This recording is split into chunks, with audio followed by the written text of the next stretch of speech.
What's up, guys? Welcome back to the JP and Trav Show, the JP and Trav YouTube channel. I'm also live from Travis's X account. It's your host with the most, JP. And to my right, I have my esteemed brother, co-host, and friend, Travis J. Davison. Travis, how you feeling, brother? I'm good. I'm good. Had a great day. Had met with TU basketball today. I got what I think is probably a deal closed with them with Team Sports Consulting Group. And then did a little more work, and then came home or got a haircut. Boardroom. Shout out the folks. Fresh fade, fresh beard lineup, everything like that. Shout out again, boardroom, and then came home and said, you know what?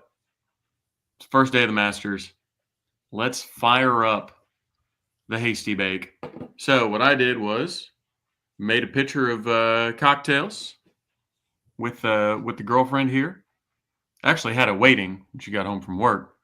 But yeah, and then did burgers, some sausages I brought back from the LSU game. They've been in the freezer. Don't worry, they're still good. And then did some grilled onions and that I did in some bacon fat and some seasoning that actually brought back from Hawaii. Man, it was good. So, grilled up, sold my projector, which was great. A little cash in hand, never a problem there. And then just ate dinner and finished up dinner about 15 minutes before I came on with you. What about you? What are you up to? That's still Thursday. Yeah, man. My softball season is in full swing. Excuse me. Teams start off a little high. We 4-0 right now, and they're beating some higher A schools, and so they had a game tonight and got to check them out a little bit, and now I'm back here with y'all. So we're ready to get it. That's why I'm in my my school colors. It's not, just make sure y'all know it's not Missouri, nothing like that. I wouldn't normally wear yellow like this, but I'm in my horns down gear, so the light makes it a little difficult to see. So got the horns down hat, horns down fine spirits. Got a little horns down T-shirt. We went and did a remote with them yesterday, Dink and Addison and those guys, and it was awesome. They're coming out with a new vodka that it should replace most of the Tito's on everybody's home bars, and hopefully a lot of bars pick it up. I think they're already in like 150 locations with the apple pie, so they'll be hitting the ground running with the vodka. So excited about that. And Robert wants to know, hey, we're talking Masters. What's my Champions Dinner menu? And for people who aren't golf fans or don't, have been living under a rock or anything, it's really cool because it's the first time this is a question that only gets asked during Masters Week. To ask somebody, hey, what is your perfect meal? That if you got to pick, food from wherever, what would it be? So for those of you unaware, all of the Masters champions, former Master champions, eat at Augusta, have a Masters Champions dinner. Everybody wears their green jackets. That's really the only rule. But the actual reigning champion gets to pick the menu, and they have to pay. So, been some famous, some famous ethnic food, cultural food, right? When people from different countries win, they bring their own style and flair to it. There's been everything from sushi to barbecue to steaks to McDonald's to all kinds of stuff in there. So what would I serve? Hors d'oeuvres, main course, side dishes, dessert, signature cocktail. So here's the thing. I'm going to get out ahead of this and say side dishes. I don't really believe in family sides. I don't like them. I think, especially when you get two people going to a steakhouse, it's all right, I'm going to have a steak. It's just going to be a piece of extremely high quality beef that is, seared, broiled, however you want, charbroiled, however you want to do it. And then served on a hot plate with a bunch of butter. And then you get to pick sides that go with it. So it's okay, you're with somebody and it's okay, well, maybe I like broccoli and somebody else likes, I don't know, squash. And then Right. it's like, okay, well, maybe I like, mac and cheese or potatoes au gratin. Somebody else wants like like mashed potatoes. All of a sudden, for everybody to get exactly what they want, you end up with sides for like 10 people. And it's like, this is ridiculous. Most of the people that go home with doggy bags out of fine dining restaurants, it's a bunch of sides, just a bunch of sides in there because they couldn't eat all the sides. So my dinner, and I've got it pulled up because friend of the program, Ghost of Texas football, he asked the same question. So I don't know my connection is kind of going back and forth. So I hope everybody can hear this because this is the real Yep. important stuff. For appetizers, I would have smoked wings two ways. I would have lemon pepper wet, which was made famous in Atlanta at the American Deli. Definitely check it out. It's basically lemon pepper rub, and then they toss that in whatever hot sauce of your choice, and then traditional buffalo, and those are smoked. Next, I've got black tiger shrimp cocktail with St. Elmo's sauce. Then I've got Okay. Kumamoto oysters on the half shell from Washington, not from California, Washington ones. And then I'd go salad course, blue cheese wedge with pickled red onion, or Caesar with anchovy, lemon, and Tabasco. Next up, I'd have a little soup course to clear the palate. And I know JP probably have a whole dinner full of soups. Hey, But soup is that thing. Come on. what I would do is a watermelon gazpacho shooter. Nice little amuse-bouche, cold soup, watermelon, tomato, feta, cucumber, that kind of stuff. Just clear that palate. Because next up, we've got smoked American Wagyu tomahawk with chimichurri served with fondant potatoes and grilled broccolini. Because again, I Okay. like executed dishes. Or you could get a grilled chili ponzu swordfish served on nasi goreng, which is like a fried rice of types. Next, we've got dessert, macadamia bread pudding, specifically from Merriman's in Maui, and then chocolate creme brulee. So that would be my meal, Hey. unless I was evil, because I can eat a lot of very spicy foods. I've always been a hot sauce guy, always been a salsa guy, always been drinking the hot sauce on vacation. Even on mission trips, we went to Mexico. People were gambling on hot sauce drinking races. So, and I won every time. Let's put that out there. But so if I were evil, and at the champions dinner, you can order whatever you want. So it's like if somebody doesn't want to eat whatever you're having, they can just order a steak or whatever. But I would make a lot of things spicy, like very spicy, and try and sneak up on a couple of the competitors in hopes that the next day or maybe a couple days later they're feeling it. Maybe they're standing over that putt on 18, needing to make something happen. All of a sudden that that Carolina Reaper comes creeping up again, and you're like, ooh man, maybe the stomach is great. All of a sudden you're in their head, right? So I would go with that menu unless I was really feeling evil. And then I'd throw in some spicy stuff.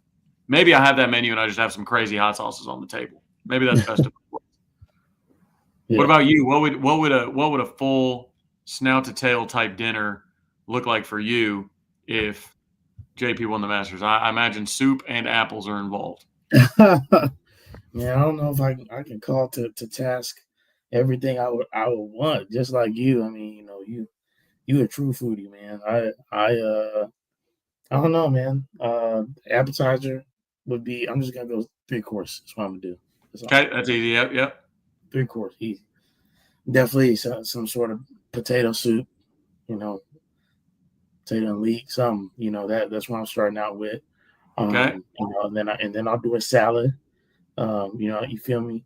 Um, probably. I'm good with a Caesar. I could do a Cobb as well. Okay. I have no issues with that. I'm changing my mind. It's 4 course now. So we'll Okay, do. now we adding courses. Okay. And then I would probably do a porterhouse. You know what I mean? You feel me? Right. Specifically from St. Elmo's, but I'll take one from anywhere that's doing a porterhouse. Probably does it well. So doing that, and then for dessert, Um, man, you ever had this? This gonna sound really ghetto. I'm not gonna lie. You ever had monkey bread, man? Oh my god. No, I honestly haven't. So can you describe Really? that? It might be a Midwest thing, to be honest. All I know is it's like it's this cinnamon.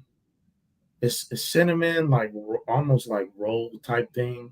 I really, to be honest with you, it's been a minute since I've had it, but it's like one of my favorite I'm desserts. gonna look It may be a Midwest type of thing, but it is it's just so good. let me see what this looks like. Okay, this looks pretty good. I feel like I've been around this before.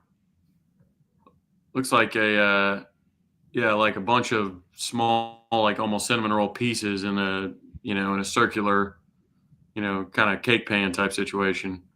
Yeah, Otherwise known as Hungarian coffee cake or or puzzle bread, is sweet and sticky American breakfast or snack pastry. Okay, I get down with it.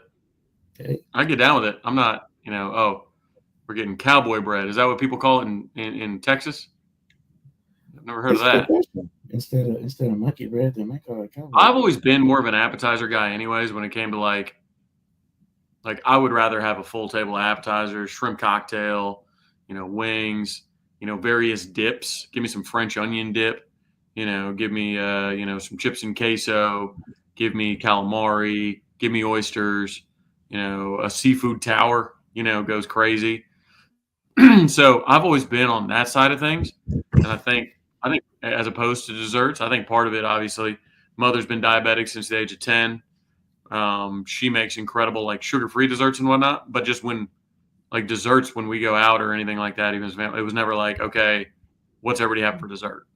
Like I was always on the front end. I was always on the heavy appetizers, salty, spicy, sour, um, those type of Yeah. flavors.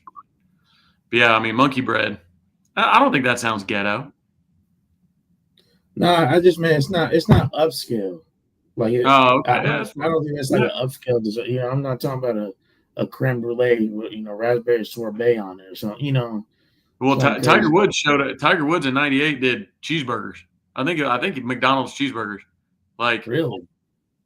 I'm pretty sure they were definitely cheeseburgers. I'd have to look back at the lore, but like um, Faldo got on to I think it was Bubba. Um, yeah, so Bubba had what they call it Red Bull Master Dinner, um, and people were calling it a Happy Meal and weren't eating it. So keep in mind, you can have whatever you want, and the Masters chefs will cook it. You can have whatever you want. Bless you. And Bubba Watson picked a three-course meal, traditional Caesar salad, nothing wrong with that, and then grilled chicken breast with green beans, mashed potatoes, corn, mac and cheese, and then confetti cake with vanilla ice cream. That's the whole dinner when you've got whatever you want, whatever you want. And he rolled in with some grilled chicken breast. Like, Bubba, what are we doing, dog? Real chicken breast. You didn't even. That's crazy. That's insane. To be honest. Not even going thighs. Like, grilled chicken breast. Shameful. There's your opener, ladies and gentlemen. We spent Yep. the first 15 minutes talking about Talk about Masters. food. Hey, Hey, but we know the real reason y'all here with us. So we do have a couple guests coming on here shortly. Um, your boy was not the host with the most today, and he forgot to make a shareable link. I sent the photo of like because I thought I copied and pasted, but I actually just copied the photo instead of the actual link. So they will be on their way here shortly. But we'll wait to have them introduce themselves when they come. But let's go ahead and at least start the conversation. Obviously, as OU Revenge Tour has aptly pointed out here, can I play wide receiver, and it seems yet again we are having some wide receiver injury issues. Trav. So is this a we just have the worst luck in the world situation, or is there more going on here in your opinion? Well, it's tough because I can't put a dude getting rolled up on because the Giovanni Gibson broken leg is really what Yeah. spurred a lot of these conversations.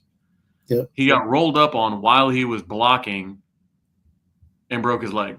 Like, I don't know anything the medical staff can do to prevent that. I don't know if he's got to drink more milk so his bones are stronger, or if he's got to, I take calcium pills. Like, I don't know. Like, there are certain things that happen, like Kendall Dolby's injury against Tennessee. There's nothing the training staff does with that. Like, Yeah. like there are certain things that maybe we are just cursed. I don't know. In one position group, maybe maybe the practices are too rough. I don't know. Maybe they should just do line stuff. Maybe they should put every receiver in bubble wrap until fall. But I don't think there's a good explanation. I don't think it's the medical staff doing anything really wrong. Yeah. Now, recovery time is something we want to watch because, as I've mentioned before on our pod here, is the recovery time. That's not just medical staff; that's coaching staff. And if the coaches are pulling guys that aren't ready to go yet and putting them on practice squad or scout team or something like that, just because they want the bodies out there and they want them to be tough instead of resting, then that's on the coaching staff. Like, you need to listen to your medical staff, and if somebody needs to rest, somebody needs to rest. Yeah. Because then you never get better. OU Revenge Tour talked about it. I'm glad it happened before the spring portal. Give me, what's your concern level 1 to 10 on the receivers being injured? Like, as far as how it affects this season. Yeah, I mean, at this very moment, I would put it at like a 4, maybe 5, just because obviously Giovanni's injury is the most concerning, clearly, and obviously we know that Jaden is still struggling a little bit himself, but Dion, Isaiah, and some of the other cats, I think they all have opportunities to get through the summer healthy, or at least be healthy at some point in the summer. And then you have obviously the spring portal now being open, and as one Jim Nagy, who went on breakdown and said that we have money set aside for some big name guys that if they hit the portal, that's who we're going after. And so I'm a little bit more hopeful than I was last year, but it's just there's a lot of PTSD certainly for Sooners fans about, man, another catastrophic wide receiver injury. Is this going to derail our season yet again? So we'll have to see if we can come out of the summer and fall camp healthy, because that's going to if we have more injuries in the summer or the first couple weeks of fall camp, then I'll be at a 10. But right now I'm at a 4 or 5. 4 or 5. Good. Les says he's at a 3. OU Revenge Tour says he's at a 4. We've got, we got about 500 people watching right now. If you're watching on Twitter and you want to comment, go ahead and comment, or you can jump on the YouTube stream. Just click the link, jump on the YouTube. You can comment through there. So I think if I walk it back, I started thinking to myself, like, what would make it a 10? Like, what would make it for me an absolute 10, right? It would be if we had multiple receivers go down against Michigan. Because at that point, recovery time and ability to replace those guys and get others ready in with some reps with the ones, all that would be out the window. And then I back it out and be like, okay, what about fall camp? Yeah. Maybe fall camp injuries, I'd be at like an 8 or a 9. Because again, you start to get some time to get other people reps with the ones. Illinois State, first week of the year, you get some opportunities to get them some reps. I think summer would be like a 6 or a 7 because of timeline to recover and to get other people reps with the ones. Right now, I'm with you. I'm at like a 4 or a 5, and it's even come down even since yesterday, I think. But it's at a 4 or 5 because multiple things. One, the portal's about to open. So it's basically like you were already going to the store anyways. And while you were on your way to the store, you got a call and said, "Oh, hey, we're actually out of eggs. Could you grab eggs?" Like, we're already going to the portal anyways. Like, we might as well look at a wide receiver while we're there. And we're going to be there. We're going to be spending money. Next up is other kids like Manny Choice, Eli Thomas, those guys. They're going to get reps. And that's why I like Josiah Martin. Going to get reps that they probably wouldn't have got with the ones. Not that there's 1s, 2s, or 3s. I know Shane Beamer went off on that. But they're going to get more reps, which is good because the young kids need more reps, especially new quarterback. Just get them more reps. And then the timeline is the third thing that takes it down for me.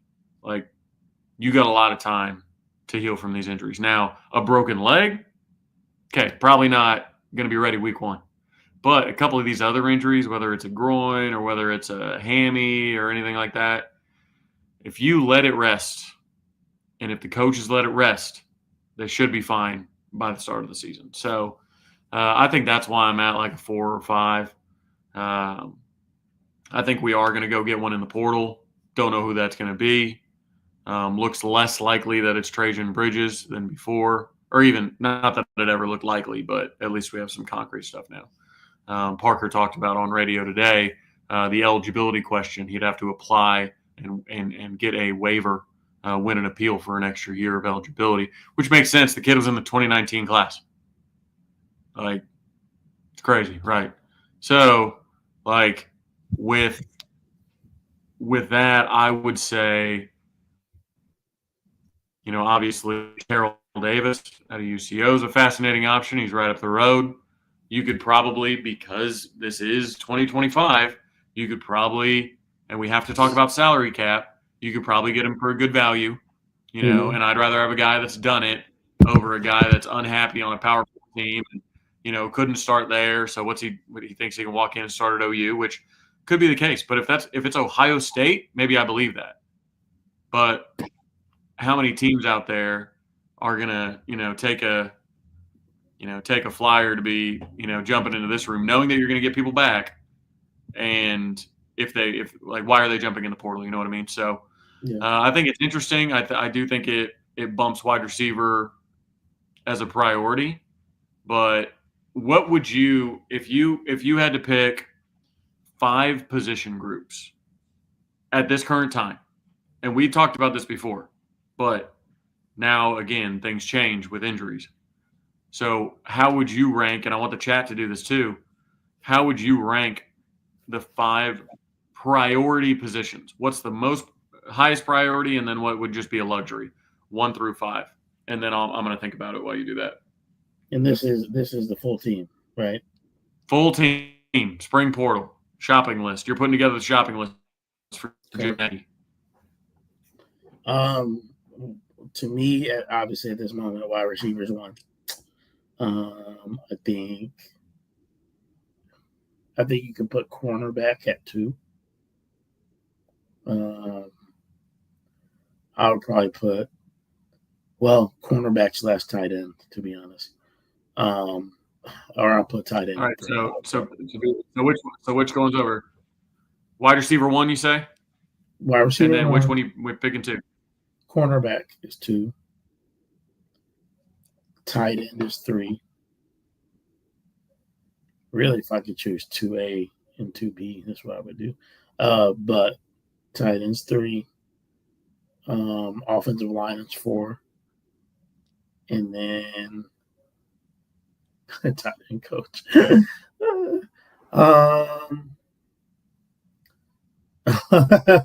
facts. What's up, Steve? 5 would probably be.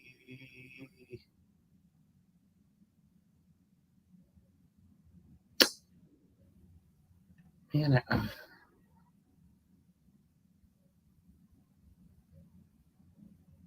I guess linebacker.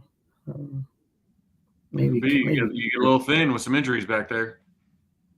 Yeah, probably linebacker. All right, so I'm going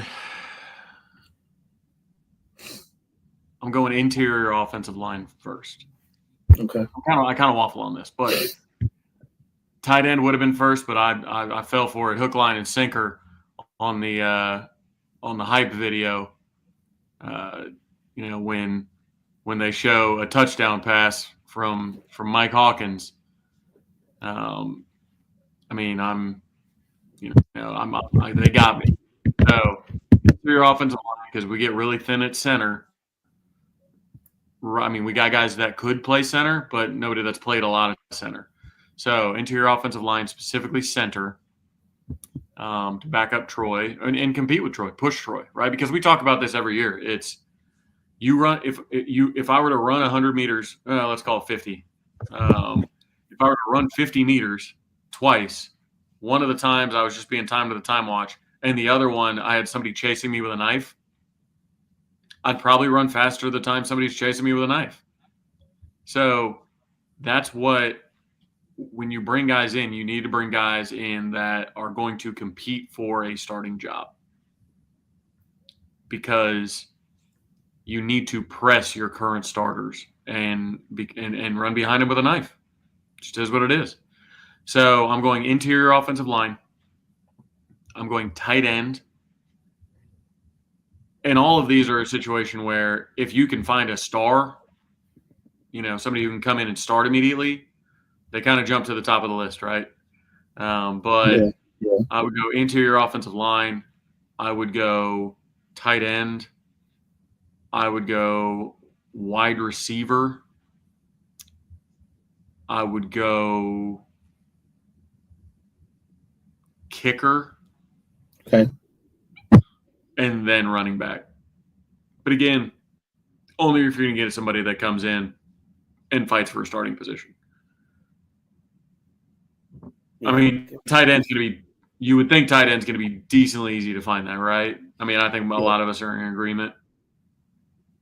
Like, you can go get a second tight end off an SEC team, and he's probably going to be your starter. No disrespect to the guys currently on the team, or Jaron Kanik, switching sides of the ball. But you just need that. You just need that flexibility. And I know people will say, but healthy wide receiver Travis. Arbuckle doesn't use tight ends. Who cares? Arbuckle is what he said in his press conference is he lets the personnel drive his offense. It is a personnel driven scheme, he said. So with that, if you've got good enough tight ends, they will be there. So perfect. We're asking questions for lists and everything like that. So welcome, Chad Smith. What's up, man? Thanks for having me. What's up, brother? Sorry Appreciate it. about the snafu on the link. Oh, that's no biggie. No problem. So on me. I'll take the heat. Trav, you want to ask him our question, dog? Yeah. First off, Chad, welcome. Tell a little bit about your new show, kind of debut. Give yourself a little background here. Yeah, we do every Monday at 7. We try to, pretty much every Monday at 7, we do a Voice of College Football Oklahoma channel.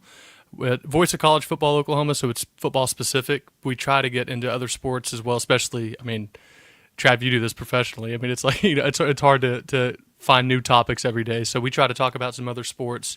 One thing I particularly like that we've done is we try to get involved in, try to promote sports that maybe don't get the publicity that, we might think that is fair. So been able to do that, and it's been a lot of fun, and excited to kind of get it rolling here in the season coming up too. So yeah, but every Monday at 7 on YouTube, you can find us.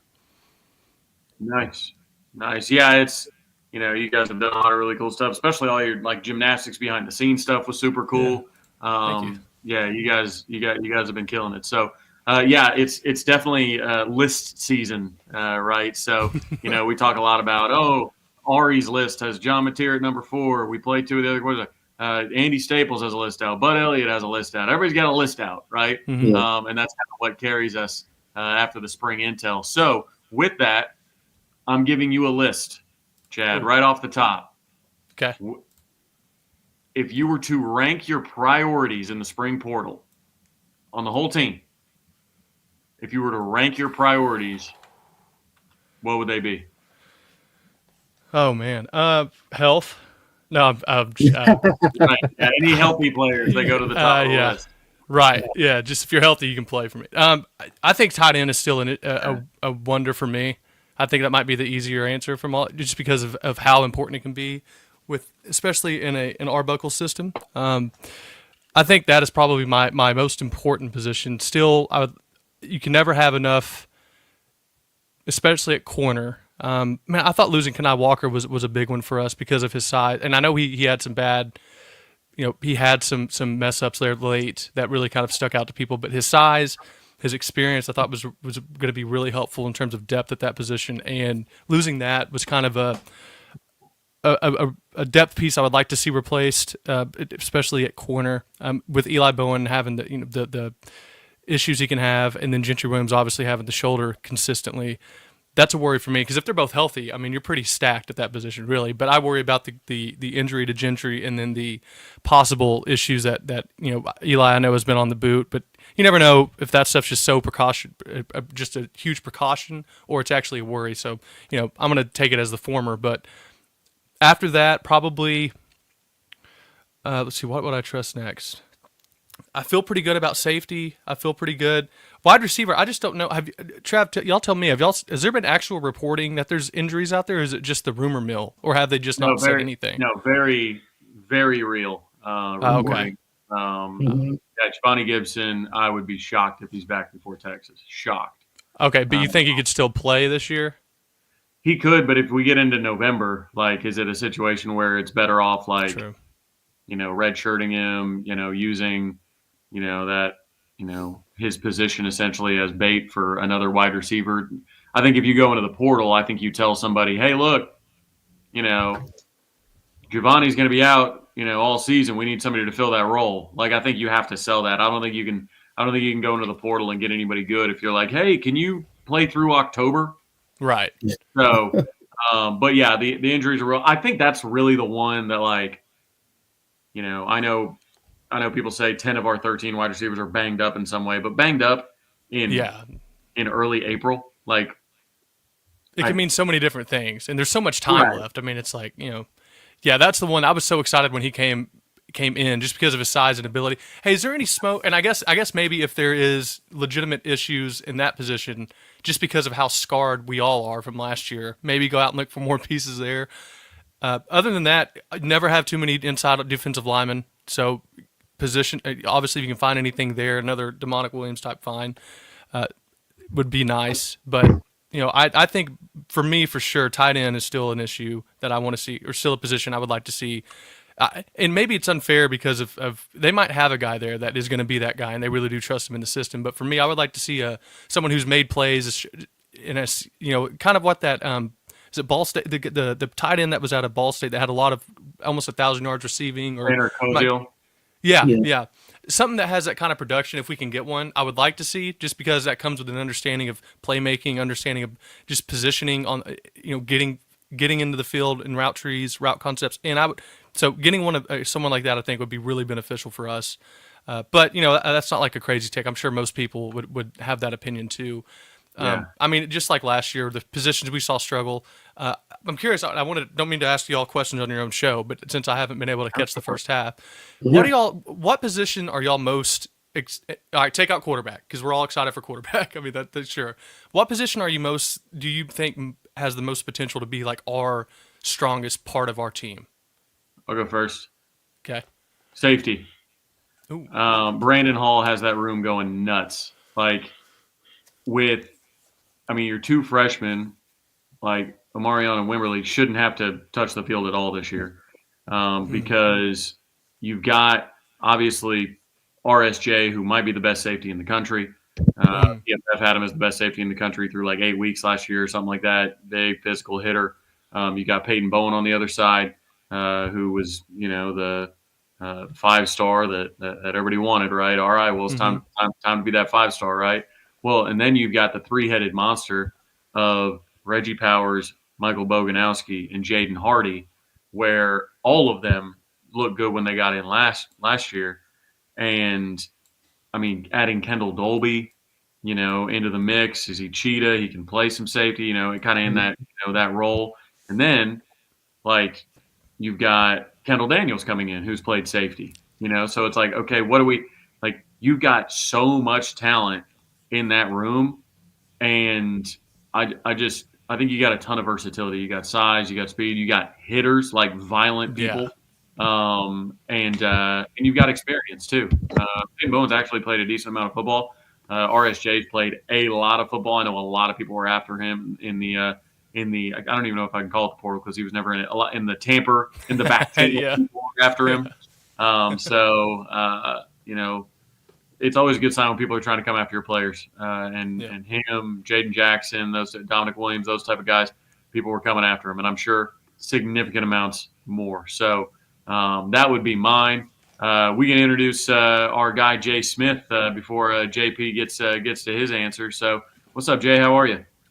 What's going on, everybody? Good evening. Sorry I'm late. Had to rush back to the hotel, man. But I appreciate y'all having your boy on, be able to come hang out and talk some ball. What's going on, Chad? JP, what's up, man? Travis, good to see all of you. Sure.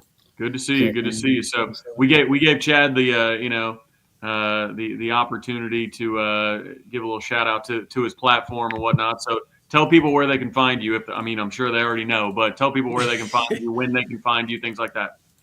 Yeah, I got a toothbrush in the back, so it's easy to find your boy. I'm always here, but find me here on YouTube, Unfair Sports, as well as Locked On Sooners. I'm always floating around talking ball, so appreciate y'all having me as usual. Sure. Absolutely. So we're talking a couple different things. I mean, it's spring, so there are people in the Switzer Center that are doing things. So lots to talk about.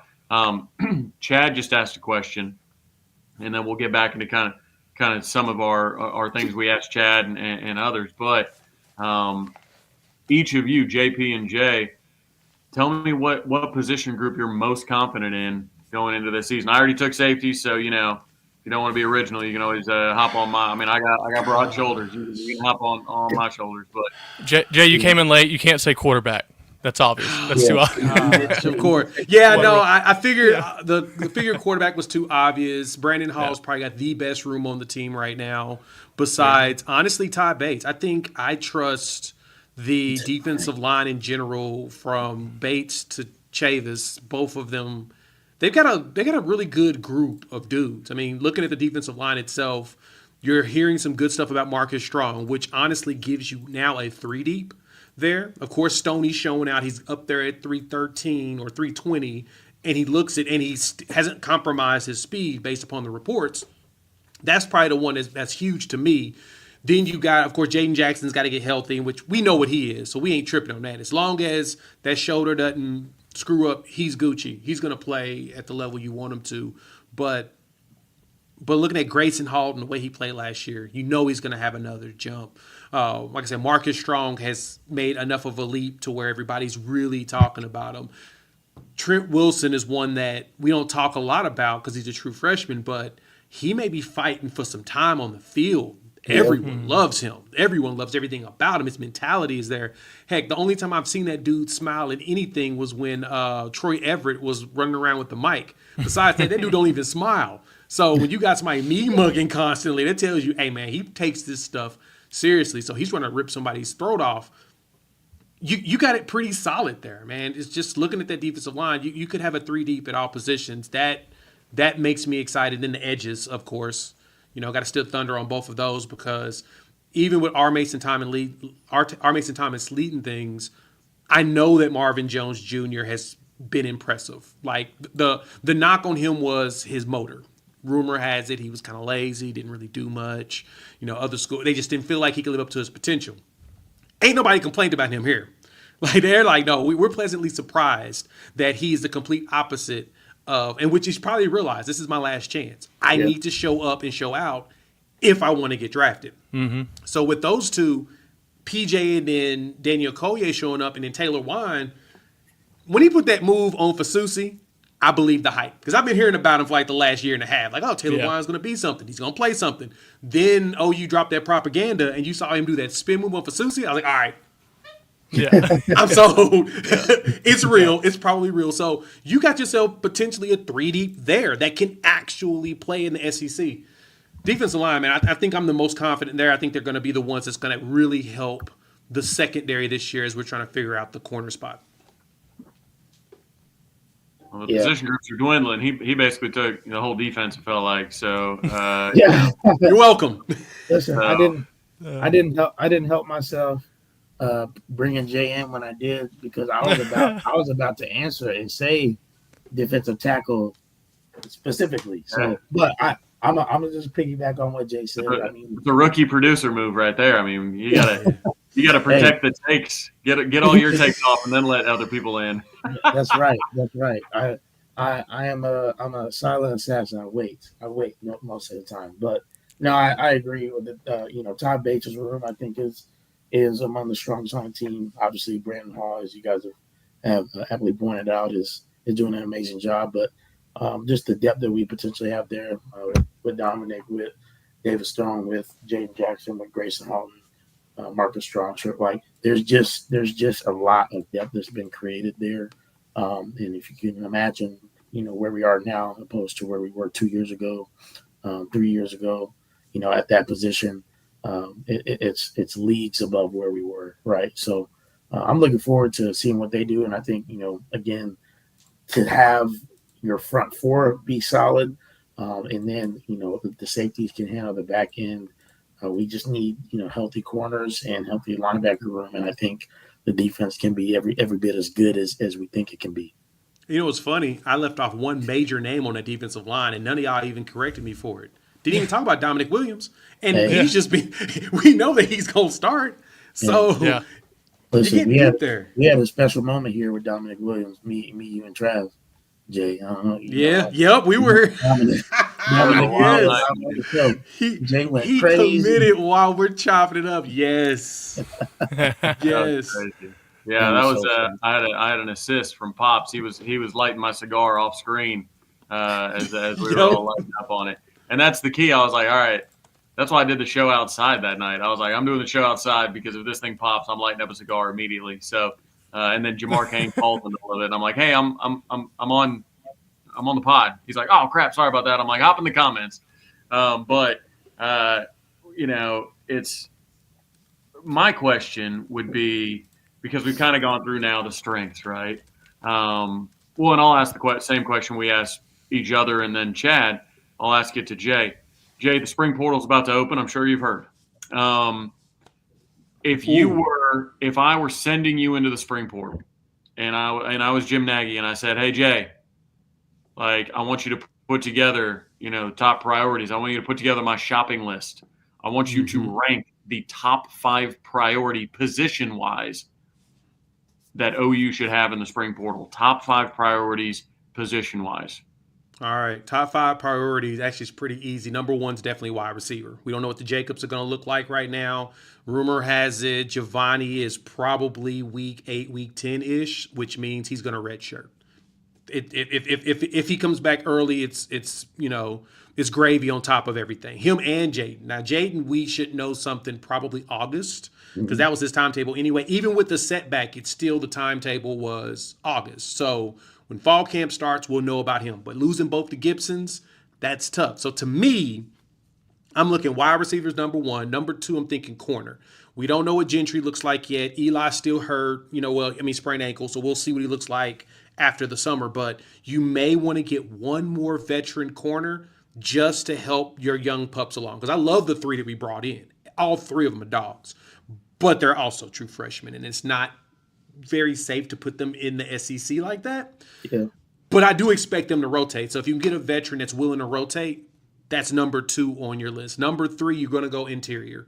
Probably get somebody to play right behind Troy Everett. All your centers are young, from Sean Hutton to Owen Hollenbeck, as well as Josh Isosa. They're very young.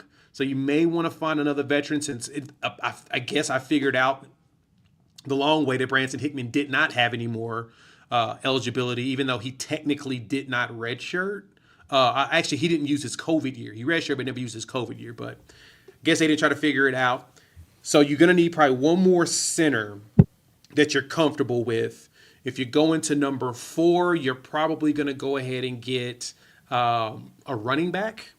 It will be nice to have probably a P4 player, someone that's played, that you think can hold up in the SEC. Because as much as I love the youth and what we have in the running back room, we ain't got a number 1 yet. No one's stepped up to be that number 1 just yet. Even though I think it's going to end up being Xavier Robinson, we're probably going to need another back. And then if I'm going number 5, I think you need to get some depth at linebacker, just because we're getting old. If Kip has the year that you expect, he's gone. Kendall Daniels is gone. Kobe has a very good chance of being gone. He may come back one more, but then that leaves you with nothing but young dudes. You're probably going to want to get one more player that can probably wear the mic, just so you feel comfortable with the depth you have there. Like I said, it's going to be attrition for us. It's more so age. You're going to age out. You're going to start losing dudes because it's time for them to move on and go pro. So that's where I'm at. I'm thinking wide receiver, corner, center, running back, linebacker. I'm shocked that tight end didn't even get a mention. Like, you know what's funny? Tight end was going to be on the top of my list, but when I look at the way Arbuckle's offense was ran at Washington State, 4 wide, I'm Gucci. Yeah. but I get that. But when he showed up to Oklahoma, he's asked about that, and he said, "Well, my offense is personnel driven." So I think that he ain't got no tight ends, so you may as well just ride with the wide receiver. Right, but I'm like, man, if you can go get somebody that's a weapon, then I trust him to use it. But yeah, that's fair. I was shocked. I just look at every. Oh, go ahead, Jay. My bad. I was going to say, sorry. Think about it this way: how many game-changing tight ends you think is going to end up in the portal in the spring? Winter, I totally get. Spring, I'm a little cautious. Well, it depends. Game-changing compared to what we currently have. Like, if you're like, hey, a game-changing running back becomes available, cool. I'll take a game-changing running back. But you have guys in there. Like, you feel good about Robinson. Tatum was the number 1 back, a year ago. You've got Javonte Barnes. If healthy, he can do some things. Like, you've got at least people. Sawchuk, people are saying that he's really taken, hold of that room from a leadership standpoint, been great through the spring. Like, so you at least have guys there. Like, a difference maker or a game changer at tight end for Oklahoma might not be what, Notre Dame's or Georgia's game-changing tight end is. You know what I mean? Fair. That's fair. I guess for me, it's all relative. Do you think? Yeah, it's relative. Do you think you're going to find somebody better than what we have in the portal here in the spring? For me, the spring portal is a lot tougher on most positions. It's usually someone that gets beat out, and then they're going to hit the portal around this time. And I know that. Well, we've already had one portal entry. There's a report that just went out not too long ago. I'm not sure if y'all saw that. But Michael Patterson McDonald is headed back to the portal. So that dropped not too long ago. I saw that not too long ago or whatnot. So we know players are going to start getting, looking for other opportunities to play. Because, again, I guess the question is going to be what schools got deep enough tight ends to where they can loot somebody and they will be truly worth going after. Because we've already added 3. Are we going to go ahead and cut them too and then start from scratch? I mean, I would like to see Caden Helms and Cade McIntyre give us something, but again, you got to be healthy. The best ability is availability. So, yeah, I don't know if we'll find a starter level in the portal. I think you can do that with a corner, but I don't know if you can do that with a tight end right now. We did it with, a center and an interior defensive lineman last year in the spring portal. Granted, the center got hurt, but he was on like Outland Trophy watch lists. Like Branson Hickman was the top-rated center in the portal. So. Got 2 interior trench players in the spring last year. I think that at least inspires me to be like, okay, you can get somebody. You know what I mean? Like, you look at, Chad Smith brought up Tanner Koziel. from Ball State. Like, he was the top tight end of the portal. He's from Ball State. So, like, yeah, we went after Kennesaw State and others, but it's like, if you've got a guy with production, like, you've got a guy that's done it. Like, you don't just have potential. You don't just, like, have the Hayes Fawcett, friend of the show, Hayes Fawcett edit go out, like, former top 100 player in the 2022 class. It's like, okay, what has he done, though? Like, that's not what I want to hear. So, like, I don't want anybody like that that's just, used to be a high-rated guy and now, who knows. But if you can get somebody with some production, OU, they probably pay more than the schools that they're currently at, I would imagine. And you get to go play in the SEC. And we're about to see the NFL draft in 2 weeks. I'm not a gambling man. Well, I am. That's a lie. But yeah, you're degenerate just like me. But I would like to see the odds on, conference with the most NFL draft picks come 2 weeks, because I'm pretty sure the SEC would be about minus 2,000, minus 4,000 odds. A book might not even have it, because that's where you go to then go to the NFL. So I think that's where you could have some opportunity to get a tight end and be like, look, man, you've got see all these lists from Ari and Andy Staples and Bud Elliott. Did you see your quarterback on the top 10 list of any of those? Because our quarterback is on all of the top 10 ones. He's 4, 6, and 10 respectively. So would you rather make a little less money and play where you're at, or would you rather make a little more money and play with a top 10 quarterback in a pass heavy scheme? Like, it shouldn't be that hard of a sales pitch, really. So also, that's why I think you can poach somebody. For me, it's when I look at like the best offensive coaches or minds, they all utilize tight ends heavily and really well. And for me, like, I listened to Sarkisian. He was at the coaches clinic. This is back when he was at Alabama, but he even talks about, especially as much as I've seen. And now, granted, they're clips. You don't give a lot out. So to be fair, I'm not sure how much that is really valuable, but you see how much he wants to use crossing routes and use crossing patterns on offense. If you can get a tight end that has size, has catch radius, especially down in the red zone, it opens up a whole nother level of offense that we just haven't had consistently. Like, I look back at whenever we've had our best offenses at Oklahoma, it is consistent tight end, really good tight ends. Baker was fantastic, obviously really good. Everyone, for whatever reason, it's not that they forget, but I think they just don't realize the talent he had around him at every position. He had NFL linemen, NFL tight ends, CeeDee Lamb, guys like that.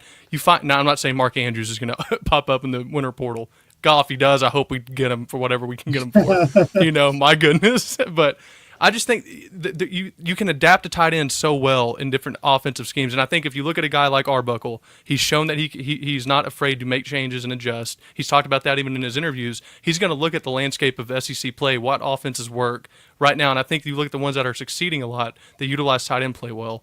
And just last thing, real quick, JP, I know the center, I haven't been able to check up. I know that center from Stanford, Jay, you'd mentioned the center position as needing a backup, and I totally missed that. Forgot about it. I know we were hosting him, a backup center from Jake Makula.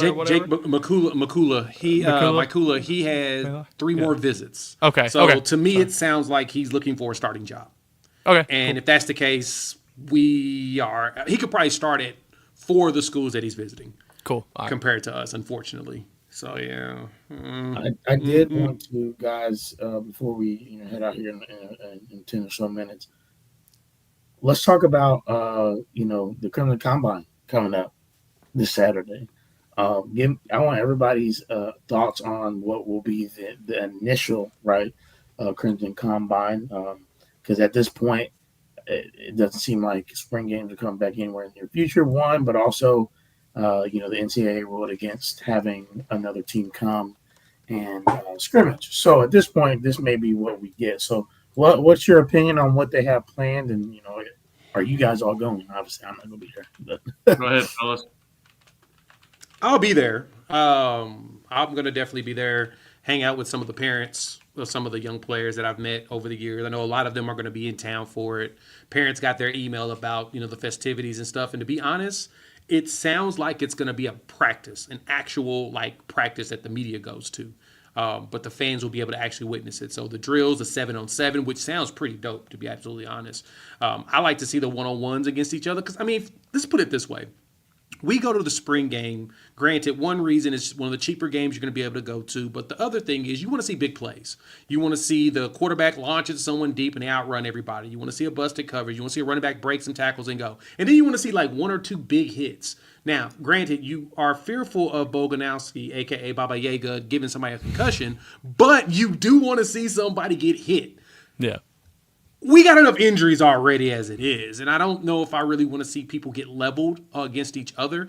If this was set up, if Colorado went ahead and dropped their nuts and went ahead and brought Syracuse out there and played them in a practice and said, NCAA, I dare you to do something, I would have liked for us to have brought somebody in and did the same thing.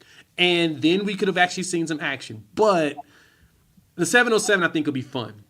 We'll get the one-on-one matchups. We'll get to see the O-line versus D-line go against each other. So to me, being able to witness a practice, something that fans don't ever get to do, it's probably going to be a lot bigger of a deal than people think. Mm-hmm. Yeah, I'm kind of the same. I think it's the best idea and what they could come up with in the short amount of time post announcing the cancellation of the spring game. They're trying to give people a look at the team. They're trying to do it in a way that obviously keeps players safe. I just wish that my whole bug with the whole spring game is I just wish they'd be honest about why they're not doing it. They're not doing it because it doesn't make a lot of money, and they're trying to save money to pay for players in the portal and to get more players in my opinion. I think at the end of the day, if you were to strip down and be like, Coach, just be honest. And they could be honest and there'd be nothing against them, and you could ask the boosters and whoever it is. It's a fun event, but in today's world, it is about how much money can you pay to get players in. And there is I think a belief that people want to continue to have the same events around the team and the same kind of things they've been having in the past, but also want to continue to be able to have the money to spend on more players and better players in the portal. And sometimes players you're going on a bidding war, and we don't have the number of donors that another school does. It just we get a lot of rinse and repeat on big time donors, more so than any other school really we're competing with. An Ohio State or a Texas or A&M or one of them. And for me, it was just I know that they can't be that honest because it's just such a looked down upon point of view, I think, to just say it is about the money. And maybe I'm totally wrong, but this is my just view on it.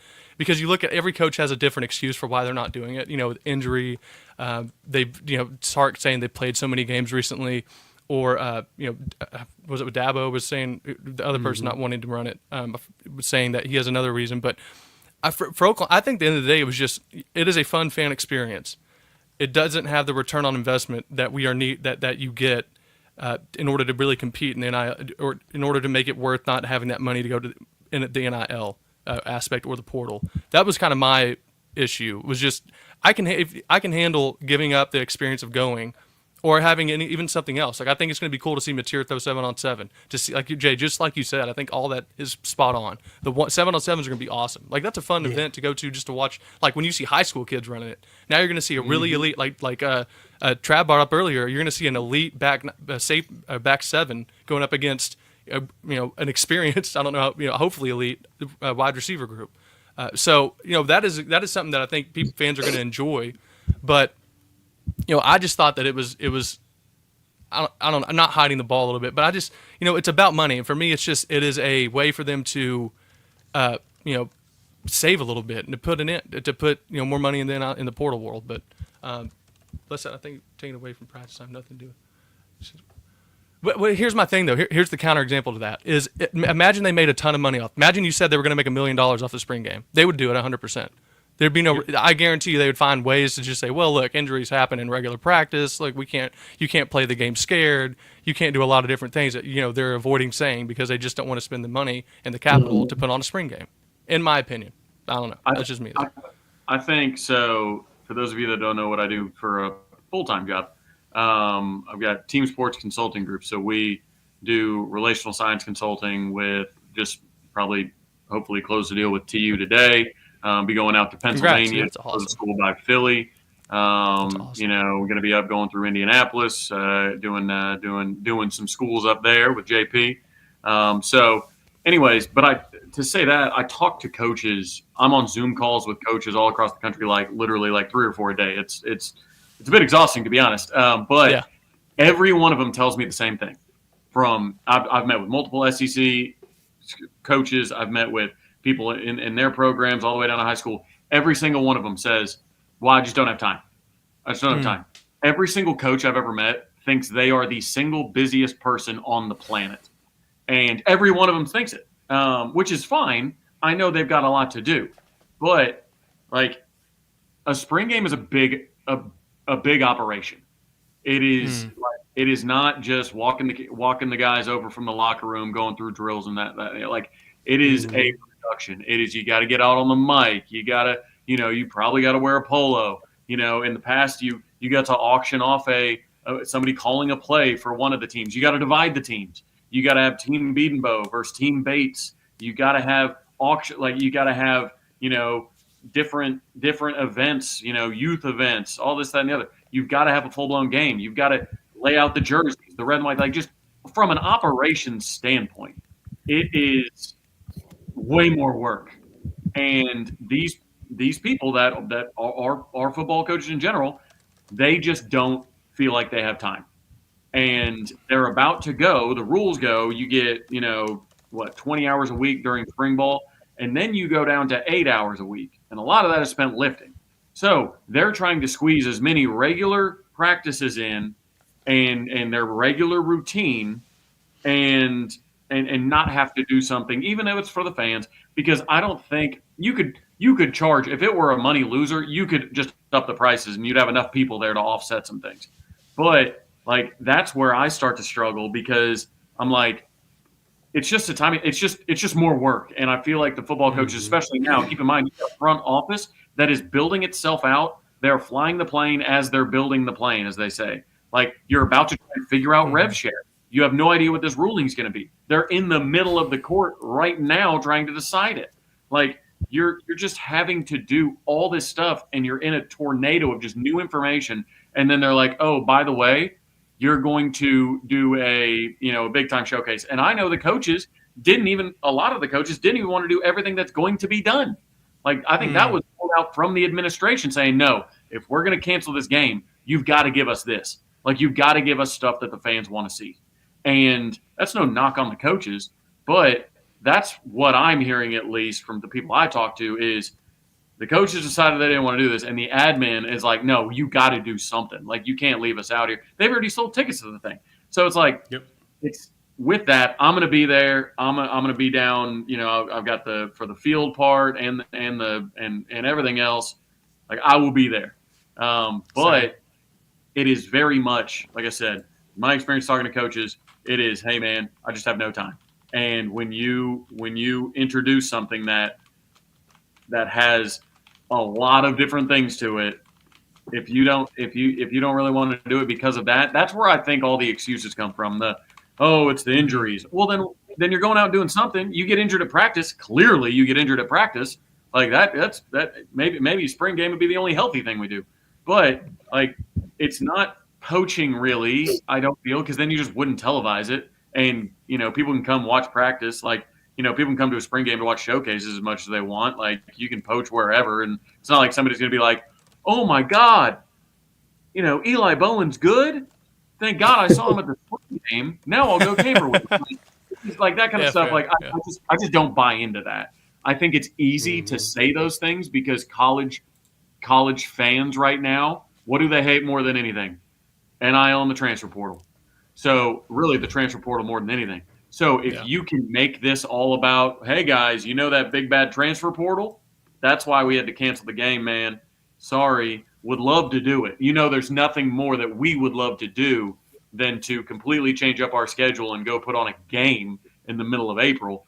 We would love to do that. But guys, this big bad transfer portal, man, we can't do it. We can't risk that. And all the fans are like, yeah, I've already got my torch lit about the transfer portal. I'll just make sure and not put it out for another hour. And now we can talk about how it's ruining spring games. Like, it's just, I think it's a convenient excuse to use transfer portal and poaching for it.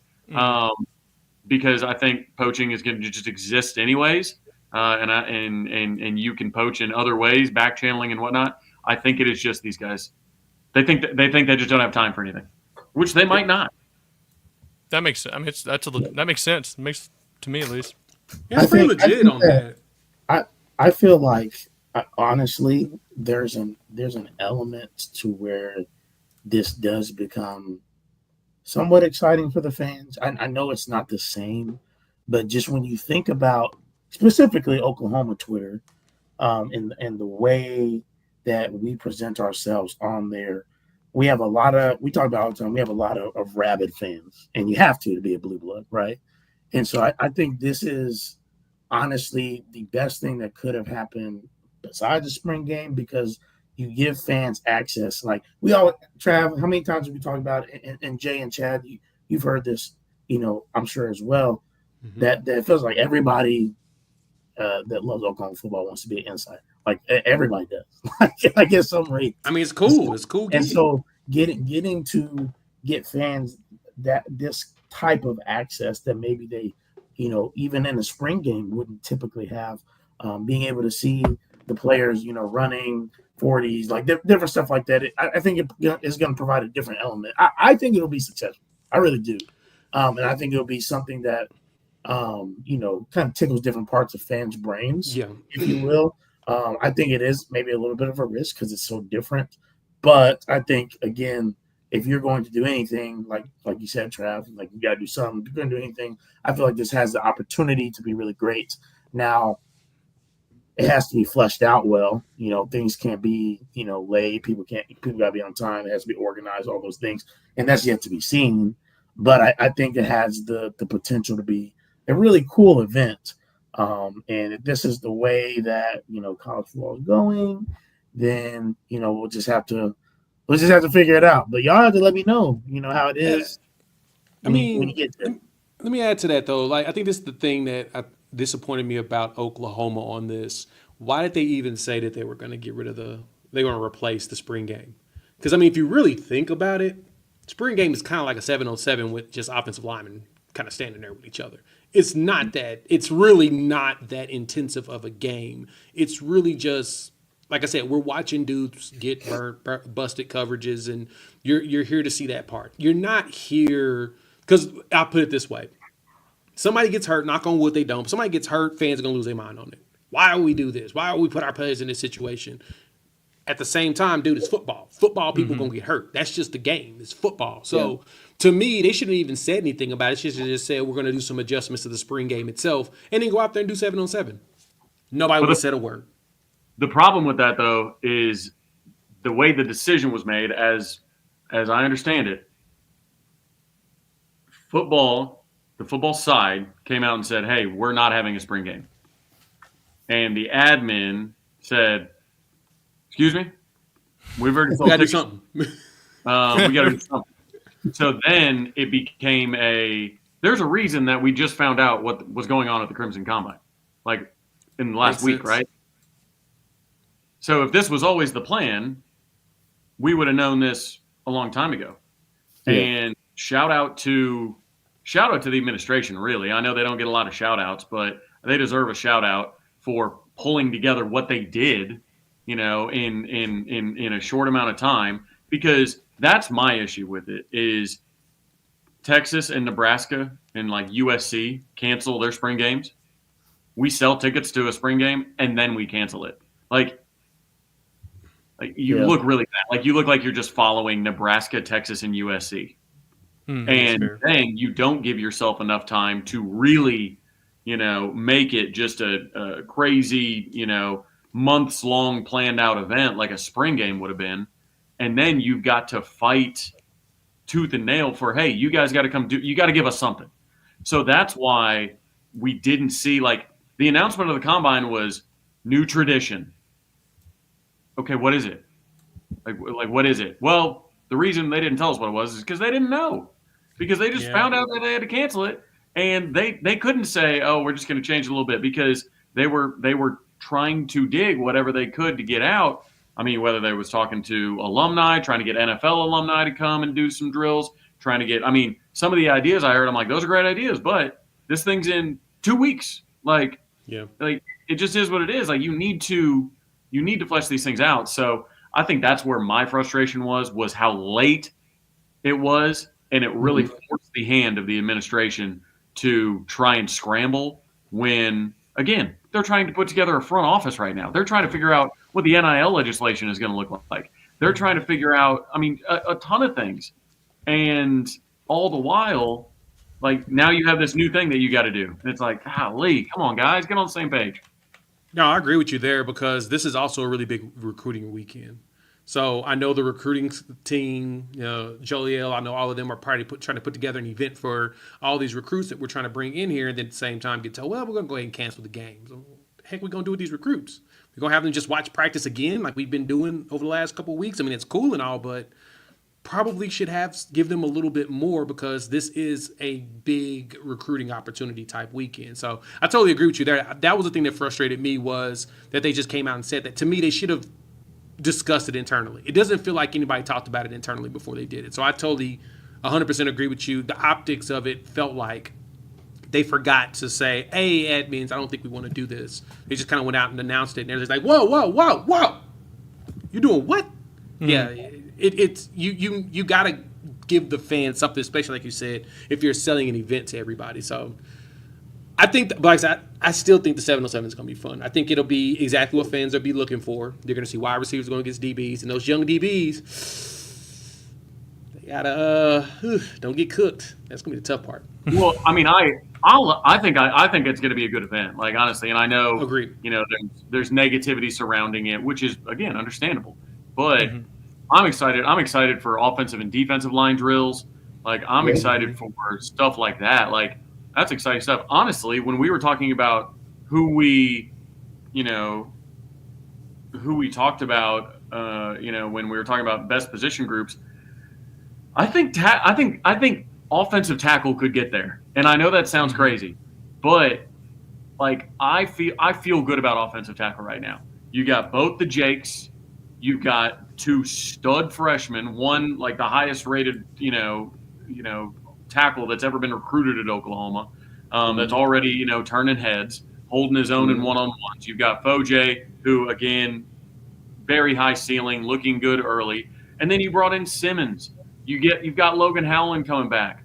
Like you've got dudes now, young guys that were forced into roles last year that now have experience, SEC experience, got better as the year went on, and now you've got veterans coming in behind them. I fully expected a couple of those tackles to jump into the portal. I know we have a portal coming up. I'm gonna knock on wood and hope that none of them leave. But I think the tackle is deeper, significantly deeper than it was a year ago, and I think we upgraded with. When you look at like if you just swap out like a Simmons and a Spencer Brown, I think that's an upgrade. So with that, I think tackle is actually going to be in good shape because if you can just get Jake Taylor last year, I'll tell you what. When we heard Deion Burks was at 80% and he wasn't playing, I bet Jake punched a hole in the wall. That's not me reporting that, but Jake Taylor was never at 80%. After summer and fall camp, I mean he was dealing with a broken rib. To your point, I remember seeing him at Ole Miss, man, and he was like barely walking on the field, and he was still People were like, "Man, he didn't travel with the team. He must have quit on the team." I'm like, I almost punched somebody through Twitter. I tried to figure it out. I called Elon. How do I punch through this thing? Like, but that's the thing. You get that guy healthy. You get Jacob Sexton playing the position he's supposed to play, which is tackle. And shoring up the guard position with Keith Ozida, who's got a bunch of good experience now. EPL, Fabechi, these kind of guys that, Daniel Akinkumi, and these guys that are running at guard, it's like you have depth there where you're not going to have to slide Jacob Sexton, like he's one of those, those workout videos where they slide, on the step. That's what Jacob Sexton was doing all year last year.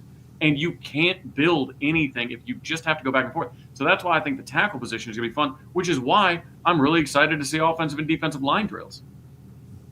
Yeah, that's a good point. That's a good point. No, it should be a fun event. Like I think we all believe that. I think it's just unfortunate to see what has happened the way it's transpired, but we got to move forward. We got 2 days till it. We gonna hype the people up and. It's going to be fun to see some of them young guys out there. So we are about an hour, 15 minutes, and it was a great show. Jay and Chad, sorry I got you guys on late. That's on me. Sent the link late. Thanks for having me. I'm just glad you guys are able to come on. We will, at one point, obviously, you guys saw us do it a few months ago near the beginning of the year. We did a full Sooner Avengers episode. We'll do another one of those here soon. That was fun, but it was good to get Jay and Chad on. So, Chad, Jay, go ahead and tell the people again where they can find you at. Any last comments, man, before we get out of here? Yeah, Monday 7 Central, Voice of College Football Oklahoma, just on YouTube stream. Or you saw my wife comment a couple of times, Tierney. She's couldn't join tonight, but yeah, we go every Monday, and we try to do some different things. So give us, if you haven't watched, give us a chance on Mondays. Thanks. Yeah, you can find me daily on Locked On Sooners here on YouTube, and then I usually go live Sundays at 6 p.m. Central Time. Me and Coop, and we just kind of shenanigans and clowning around. But appreciate y'all having me on per the normal. I don't throw my toothbrush away though. I'm still back there. Never. If anybody is going to be in town, I know we got nearly 1,100 people in here. If you're going to be in town for the spring Crimson Combine, Crimson Combine, gotta get that marketing out. If you're going to be in town for the Crimson Combine, go by the baseball game too. Oklahoma hosts Vandy, big time series, pivotal series for them to get right. Get the offense back right, things like that. Get back on the high side of their SEC record. They've already won a couple of SEC series. Now they've lost a couple of SEC series. If you find yourself, it's going to be a gorgeous weekend for baseball. I know there's multiple tailgates. I think there's a Yardbirds and a Burn Bums tailgate on Saturday. So if you go to the Crimson Combine, hop over to Eldale afterwards. You can watch from wherever. Tickets probably can get them. What's crazy is tomorrow's game, I don't know if you guys saw this, Toby Rowland is going to be calling the game from Section 405. So they're putting the radio booth in the right field bleachers, essentially, and he's going to be doing radio from Section 405. So surrounded by fans, going to be super cool, doing some fun things like that. Get behind this baseball team, skipping the boys. They're the most successful men's team on campus, at least in the major sports, football, basketball, and baseball. So Skip played coached the national title 2 years ago. They're looking good. They're ranked. They've been top 10 this year. So go holler at baseball. You're going to be in town anyways, so come check it out. Yeah. Well, guys, we appreciate it. Appreciate the boys for coming on, and we'll see everybody soon. We'll see you back next week. Either Wednesday or Thursday. We'll let you guys know. But see y'all next year. Next year, right, yeah. Y'all go have a great rest of your week. Good Friday, and then we'll see some of you guys obviously at the Crimson Combine, and we'll see what comes of that. So, without further ado, Boomer. Sooner.